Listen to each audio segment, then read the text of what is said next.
Once upon a time, the sun rose over the village, painting the sky with gold and pink. Birds chirped from the tall iroko tree, and smoke curled from cooking fires.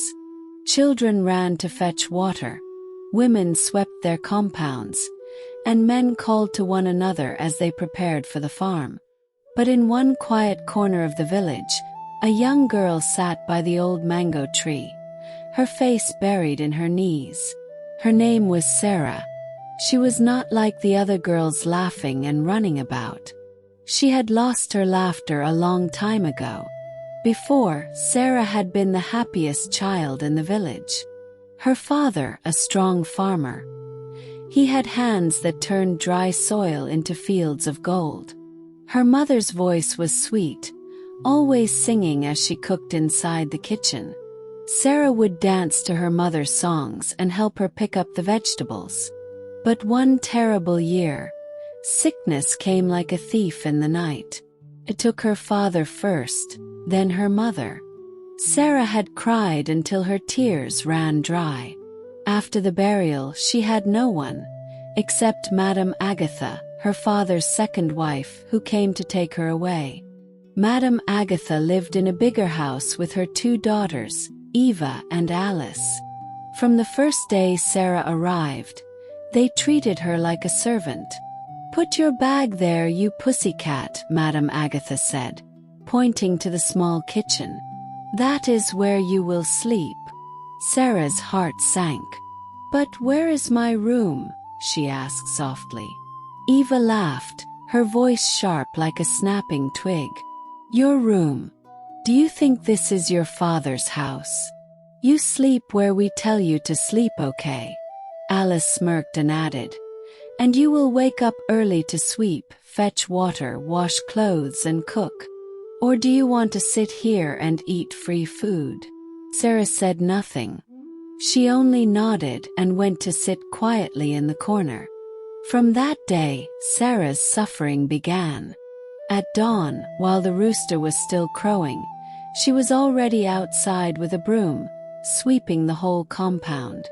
She fetched heavy pots of water from the stream, carried firewood on her head from the forest to the house, washed Eva and Alice's clothes until her hands were sore, and cooked for everyone.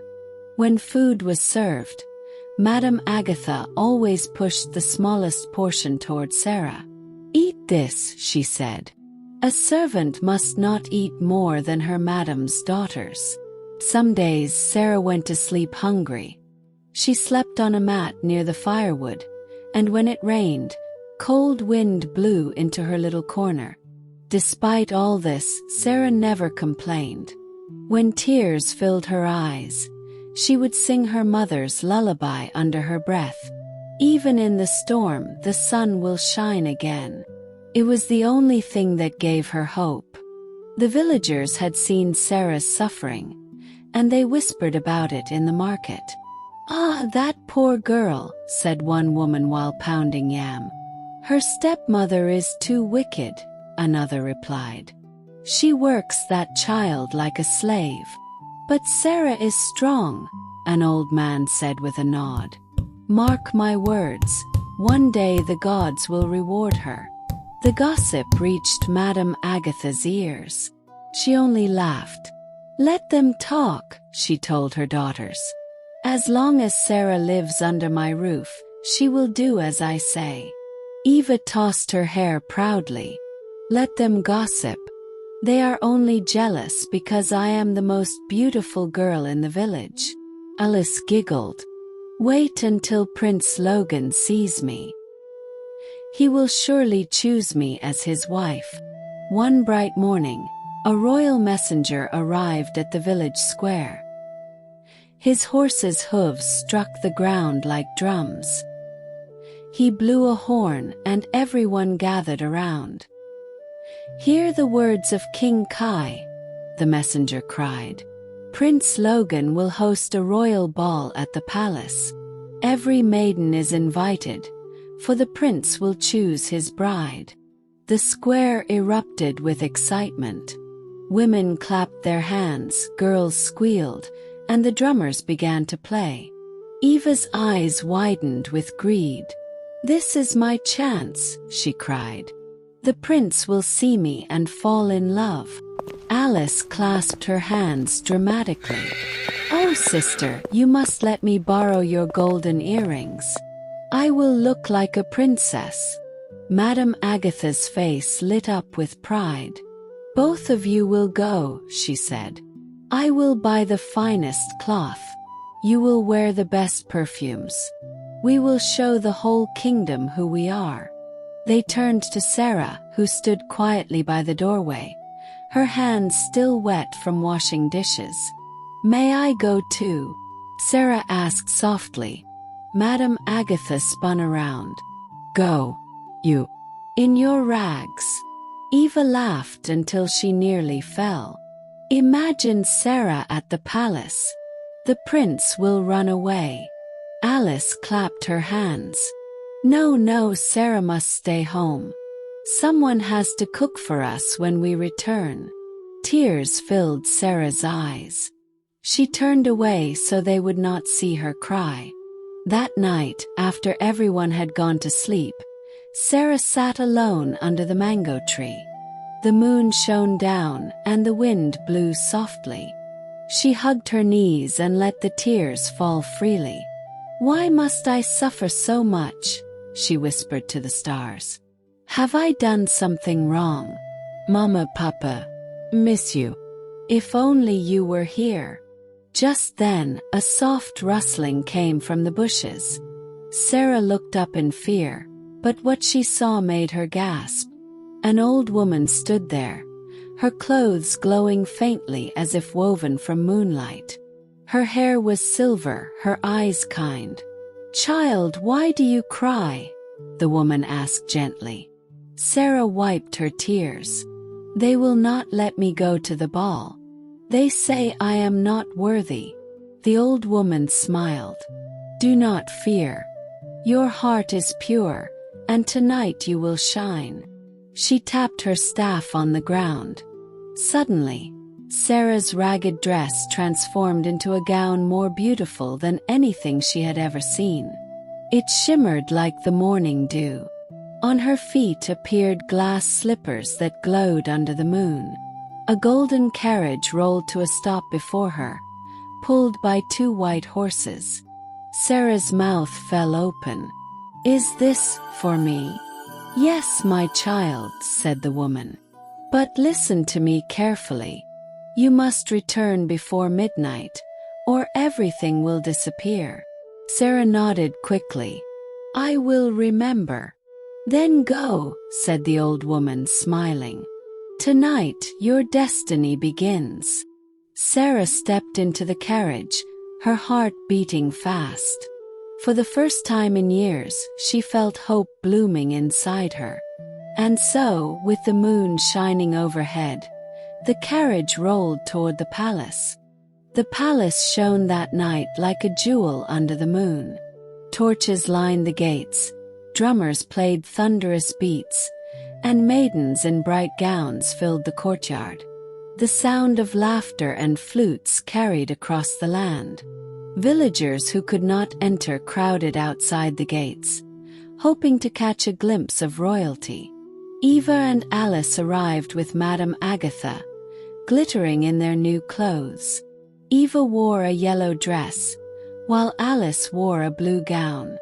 They pushed their way forward proudly, tossing their hair and smiling as if they were already queens. "Do you see how they look at us?" Eva whispered, strutting. "The whole kingdom knows we are the most beautiful." Alice laughed. "When the prince sees me dance, he will forget every other maiden." But the truth was different. Though they were dressed in finery, their hearts carried arrogance, and arrogance has a way of showing on the face. Some villagers whispered behind them, "Those are Madame Agatha's daughters. They walk like peacocks." Yes, but their tongues are sharper than knives. Still, Eva and Alice entered the great hall with pride. Inside, the walls glowed with lamps, and golden curtains hung from the ceiling. Musicians played flutes, drums, and stringed instruments. Food filled long tables: roasted goat, bowls of stew, fruits piled high. The air smelled of spice and laughter. Prince Logan stood at the center of it all, tall and handsome, his royal robe glittering with jewels.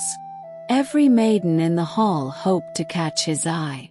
Eva stepped forward boldly. "Good evening, my prince," she said, bowing. Logan gave a polite smile but turned away. Alice tried to. "My lord, would you honor me with a dance?" The prince shook his head gently. "Perhaps later." Their smiles faded, but they forced laughter, pretending not to be hurt. Then the doors opened. A hush fell over the hall. Sarah entered. Her gown shimmered like morning dew, her glass slippers sparkled, and her eyes glowed with innocence.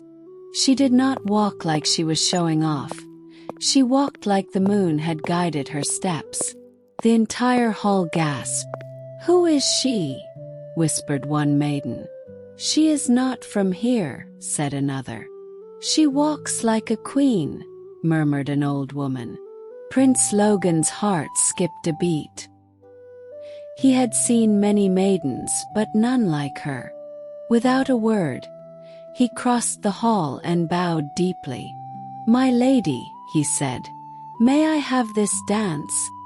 Sarah's cheeks flushed, but she placed her hand in his. The music began and they danced. They moved as if the world had stopped. When Logan looked at her, he forgot the crowd, the crown, even the throne. When Sarah smiled, he felt peace he had never known. Madame Agatha clenched her fists. "Who is this girl? She dares to outshine my daughters." Eva bit her lip until it almost bled. "No. The prince was supposed to choose me." Alice stamped her foot. "I will not let this nobody steal my chance." They tried to interrupt, forcing themselves into the dance, but in their clumsy attempts, Eva tripped on her own gown and fell face first into a bowl of stew. The hall burst into laughter. Alice rushed to help her but slipped on the spilled stew and landed on top of her. Even the drummers laughed so hard they missed the beat. Sarah covered her mouth to hide a giggle, and Prince Logan chuckled. "It seems the gods are against pride tonight." The music played on, and the prince and Sarah danced again, their steps light as air. But then the great bell of the palace struck once, twice. Sarah froze. Midnight. Her heart pounded. She pulled away. "I must go." "Wait," Logan cried, but Sarah was already running. The crowd parted as she fled down the grand staircase, her gown flashing like lightning. In her haste, one of her glass slippers slipped off and clattered on the steps. She did not stop. She leapt into the carriage, and in an instant she was gone into the night. The music faded, and silence filled the hall. Prince Logan bent down, lifted the glass slipper, and held it high. "I will find her," he whispered. "No matter how long it takes. She is the one." The next morning, news spread through the kingdom. The prince would marry the maiden whose foot fit the glass slipper. The royal guards carried the delicate shoe from village to village, house to house. Maidens lined up eagerly, each convinced she was the chosen one. When they reached Madame Agatha's house, she had already prepared. "Quickly, my daughters," she said. "One of you must make it fit. Do not fail me." Eva sat first. She shoved her foot into the slipper, wincing in pain. Her toes bulged, her heel stuck out. She tried to smile. "See, it fits." The guard shook his head. "No, it does not." Alice tried next. She pushed so hard her face turned red. "It will fit. It must fit." The slipper cracked slightly but did not fit. The guards shook their heads again. Neither of you is the one. Sarah had been sweeping quietly in the corner. She dared not come forward. But one of the guards noticed her. And who is this girl? Madame Agatha's eyes blazed. She is nobody. Servant, do not waste your time. But the guard stepped closer. Every maiden must try. Sarah hesitated. May I? The guard nodded kindly. Yes, child. Try. She sat down, her hands trembling. Slowly, she slipped her foot into the glass slipper.